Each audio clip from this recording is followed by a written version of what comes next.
living God, loving Christ, open our hearts and our minds and our spirits as we listen for your message this morning. Amen. Unable to talk about it, but inadequately. I think that's pretty much every pastor's mantra when Easter Sunday is coming up. Unable to talk about it, but inadequately. We celebrate this great, real mystery that neither language nor imagination can encompass. Today we do celebrate Easter, this great, real mystery that neither language nor imagination can encompass. Yet, even though we can't encompass it, every year we attempt to relate authentically to this mystery that stands at the heart of our Christian tradition. Our Easter story this morning starts with a woman desperately seeking. She is undeniably traveling in the dark wood. It was dark. Her face, streaked with tears, told the story of loss, the story of grief. And in the Gospel of John, we find that Mary is alone in these moments. She had already alerted the other disciples to the empty tomb. They had come and gone. Yet she was determined to find the body of the man she followed, the man she cared for, the man she loved. She was resolute. Everyone else ran off, but she was determined to find and anoint the body of Jesus. It was not faithlessness, but fierce dedication to her teacher, her rabbi, that kept her going in the face of an empty tomb. She was not seeking an encounter. She was seeking the opportunity to express her deep sense of respect, her love, before this opportunity was gone. Not even angels would stop her. Some kindly gardener checking in on her with all his questions wouldn't stop her. This thing she was about had to be done. But she hears, "Who are you seeking?" She doesn't really listen. She's like, "If you've taken Jesus, tell me where he is. I got something to do." Filled with blind dedication and growing desperation, Mary shouts, Where have you taken my Lord?" And then, Mary.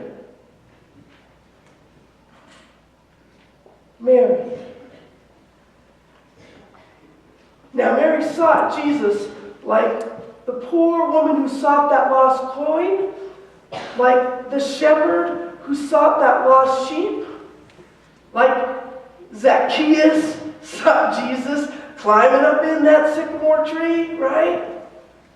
Usually I sing a couple verses of that song for you at this point in the service, but I'll spare you. My raspy voice. Wee little man was he? Okay, I'll spare you. The word seek in this context, the seeking that Mary is doing, implies something that takes one's full and complete attention, one's whole being. Imagine this kind of intensity. My mom used to tell a story about losing my 5-year-old and 4-year-old brother in a market while she was tending to my 2-year-old brother and this adorable infant that you see standing before you. My older brothers, well, that got more laughs than I thought it would. My older brother right? They just 4 and 5, right? Like in here, they decided to leave the store. They thought it was probably time to walk home. They had no idea where home was, but that's what they were thinking. And even decades later, when my mom told the story, you could hear the urgency in her tone as she described her search. She sought for her sons like nothing else in the world mattered because it didn't. Mary, in the middle of her urgent search, heard the one thing, the only thing that could get her attention. Not angels, not frenetic disciples. Her name, spoken by Jesus. Like my mom, hearing her voice cry, "Mommy!" Mary stopped in her tracks. Nothing else could stop her. Her name, such an ordinary word, but in this case it was charged with extraordinary meaning, unprecedented significance. Her encounter with Jesus, his voice, his image, they changed everything for her. Was it a vision of Jesus? Was it flesh and bones, risen body? Kind of where we get stuck in the story, isn't it? But I think if we take off the brakes of rationalism or our blinders of literalism, we can authentically open our eyes and our hearts to the Easter message. We can agree. We must agree.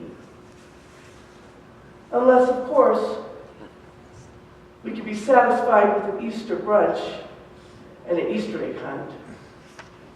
If that's not a satisfying meaning for you in this Easter season, we must agree that Jesus encountered Mary. Our Christian faith lives in the possibility that God's work in and through Jesus is capable of transformative encounters in the world. There are many what Marcus Ford coined post-Easter encounters. Marcus Ford talks about a pre-Easter Jesus and a post-Easter Jesus. And there are many post-Easter encounters with Jesus described in our scriptures. However, we only have one person writing as a first-hand account of encountering Jesus after his death. Any guesses? Paul. Paul is the only one who put pen to paper or tablet or papyrus. Whatever they were using then was a papyrus check? Probably. He was the only one that put pen to papyrus. And in his original tally, in about 50 CE, wrote of his personal encounter with Jesus. All the other stories are generationally departed from the actual occurrence. But Paul writes of his encounter, the one he himself had. He's the only person to do this. I'm guessing you can think of one of the most well-known encounters, the road to Damascus, right? Can't hardly miss that story of him going along and just, boom, an encounter with Jesus, the post-Easter Jesus. But here's an interesting thing. The only person who wrote his own account, firsthand of an encounter with Jesus, never mentions the tomb.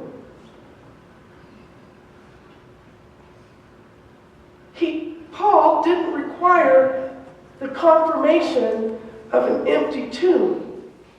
He knew Jesus had died on the cross, most certainly, and he personally experienced Jesus after the fact. That was enough for him. Is that enough for us? Did Jesus come in a vision, or did he come as a resurrected body? Our faith need not hinge on this distinction. I wonder sometimes if one of the main conundrums is that not knowing about the resurrection, whether it was body or spirit, is our best excuse. Maybe it's our best excuse for limiting the Christ alive, the post-Easter Jesus alive in our hearts, in our bodies, and in our minds. The crux of the Easter story has to do with that moment when Jesus encountered an impassioned disciple, Mary. The first encounter we have recorded. It's about that encounter with Mary and what happened next.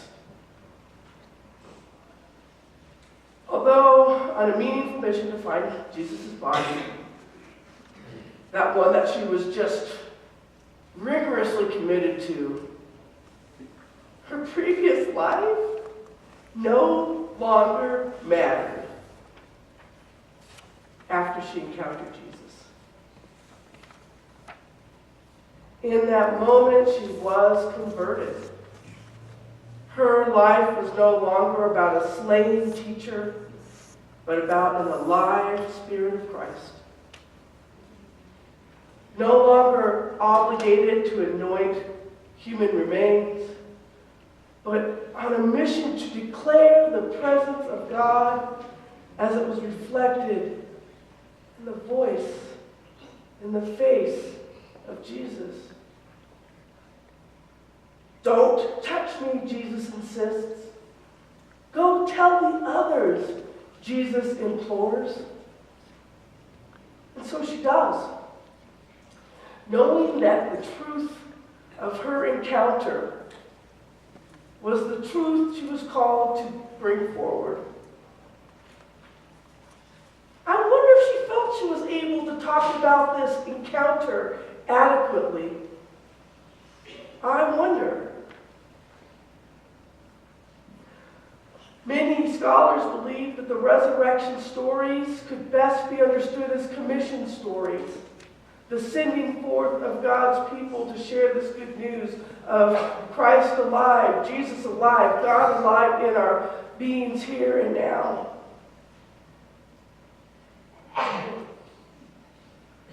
We may be unable to talk about the Easter experience, but inadequately. But we celebrate the great, and I say the real mystery that neither language nor imagination can encompass. Who would want an experience of the living God, the Spirit of Christ, the post-Jesus encounter that we could completely understand? Wouldn't that make for a very small God?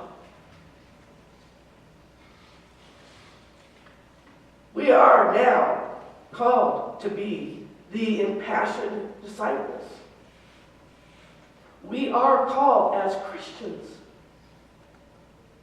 We are called to our way, which is to see God through the light of Jesus.